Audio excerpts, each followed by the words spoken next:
All right, let's talk about a creature that, despite its relatively recent emergence, has carved out a permanent, terrifying niche in the modern cryptid canon, the Chupacabra. First reported in Puerto Rico in 1995, this entity burst onto the scene with a shocking intensity, leaving a trail of livestock carcasses, each purportedly bled dry. While many supernatural phenomena boast ancient origins, the Chupacabra is a unique case, a modern monster for a modern age. Yet, what fascinates me, what my third eye truly picks up on, isn't just its sudden appearance, but the powerful, concentrated echo of ancient fear that allowed it to take hold so quickly.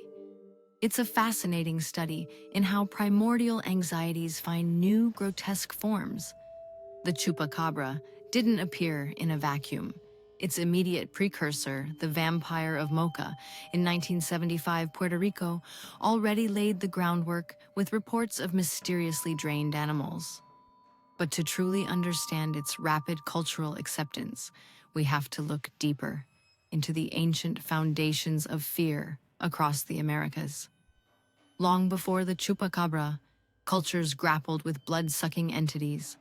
Think of the Putians of Chile, described as winged serpents with similar vampiric habits, or the Galipote and Garadiablo in the Dominican Republic, nocturnal creatures tied to the draining of life.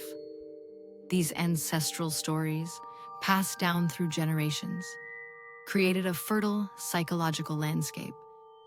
When the Chupacabra arrived, it simply stepped into an already established archetypal role, a new face for a very old terror. Its novelty was its form, but its function, that was deeply ingrained.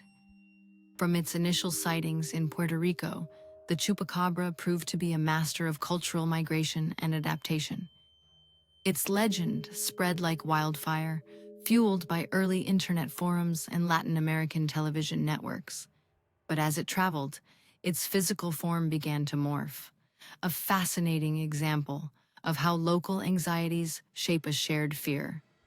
In Puerto Rico, influenced heavily by eyewitness Madeline Tolentino, and, rather ironically, by the alien creature in the 1995 film Species, the Chupacabra was a reptilian, alien-like biped, hopping like a kangaroo with glowing red eyes and spines. A creature seemingly not of this world.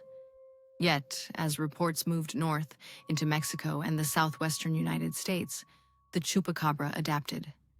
It shed its reptilian skin for a more canine form, a hairless, mangy dog, often with a pronounced spinal ridge and unnaturally pronounced eye sockets. This wasn't just a random change, it reflected local realities. In these regions, such sightings were often attributed to coyotes or dogs suffering from severe mange, a scientific explanation that nonetheless fed into the monster's lore rather than dispelling it entirely. The core element, the blood draining, remained consistent, a universal horror, but its appearance, that was its chameleon-like adaptation to varying cultural landscapes and prevailing fears. It could be an alien, a government experiment, or a diseased predator. Whatever resonated most deeply with the local populace.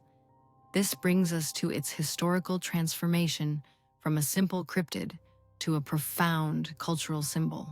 In Puerto Rico, the Chupacabra quickly became more than just a livestock killer. It embodied deep-seated anxieties about U.S. imperial power, military secrecy, and perceived government experimentation on the island. Rumors circulated that it was a hybrid clone, a bionic creature, or even an alien species in collusion with U.S. defense intelligence. It became a monstrous commentary on modernity itself, reflecting fears of unchecked scientific advancement and the dehumanizing aspects of remote, powerful institutions. Its reported appearances near sites like the Arecibo telescope, a symbol of advanced technology, only reinforced this narrative. The scientific community, of course, offered its counter-narrative. Veterinarians like Dr. David Morales found that animals were often not bled dry, and biologists like Barry O'Connor identified many Chupacabra carcasses as canids with severe mange. This clash between cultural belief and scientific explanation became another layer of the legend's evolution, a historical record of how societies grapple with the unknown. The Chupacabra, therefore, isn't just about what people saw, it's about what they believed it represented. A creature of blood and bone, yes, but also a creature of collective anxiety, a monstrous mirror reflecting our evolving fears. In its contemporary evolution, the Chupacabra continues to adapt. While the peak of the panic has subsided, reports like the 2019 chicken attack in Lares, Puerto Rico, still surface, often shared and amplified through social media. It remains a powerful symbol within cryptid subculture, a testament to the enduring human fascination with the unexplained.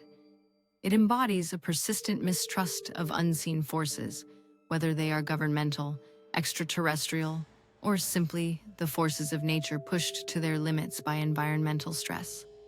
It's a living legend, constantly updated, constantly reflecting our current concerns. Its adaptability ensures its survival, not just as a cryptid, but as a cultural phenomenon. The Chupacabra's cultural legacy is truly unique. It's a modern entity, born of the late 20th century, yet it taps into fears as old as humanity itself. The fear of the predator in the dark, the violation of the natural order, and the unsettling idea of unseen powers manipulating our world. Its rapid spread and chameleon-like adaptations across cultures demonstrate how deeply ingrained these archetypal fears are. It reminds us that even when the entity itself is new, the anxieties it taps into are ancient. And understanding that lineage, tracing these supernatural bloodlines, is our best defense, not just against the creatures themselves, but against the fear that gives them power. That's all for today's investigation into the shadows. If you want to dive deeper into the dark archives, make sure to subscribe to the HistoT YouTube channel. Remember, knowledge is our best defense against the darkness, and I'll see you in the next archive. Stay vigilant.